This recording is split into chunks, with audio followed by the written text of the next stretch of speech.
Hello everyone, আজকে ছিল দোল। তো আমরা দোলের জন্য ভোরবেলা উঠে একেবারে ঠাকুর মন্দিরে চলে যাচ্ছিলাম রাধাকৃষ্ণর পায়ে আবির দিতে। তো এই যে চলে এসেছি, দেখো এত লাইন, মানে এত ভিড় হয়ে গেছে কি বলবো সকালবেলায়। তো এখানে এই যে জগন্নাথ মন্দির আর তার পাশেই রাধাকৃষ্ণ মন্দির দেখতেই পাচ্ছ। এখানে আমি আবির দিচ্ছি, মানে এত ভিড়, সব এক এক করে দেবে, দেন আমি দেবো। তো এরকমভাবে আস্তে ধীরে দিলাম, দিয়ে দেন আসলাম জগন্নাথ মন্দিরে। জগন্নাথ মন্দিরটা, এটা আমাদের মাহেশের জগন্নাথ মন্দির।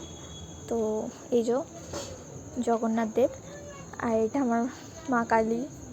তো এই সব কিছু ঘুরিয়ে একটু তোমাদেরকে দেখাচ্ছিলাম মন্দিরটা। জগন্নাথ দেবের মন্দিরে ওখানেও আবির দিচ্ছিলাম, তারপর আমি একটুখানি ঢং করে নিচ্ছিলাম হেঁটে ঘুরে। বাস তারপরে বাড়ি চলে এলাম। তো ভালো লাগলে ভিডিওটা like, comment, share and subscribe করতে একদম ভুলো না। See you in the next video. Bye by.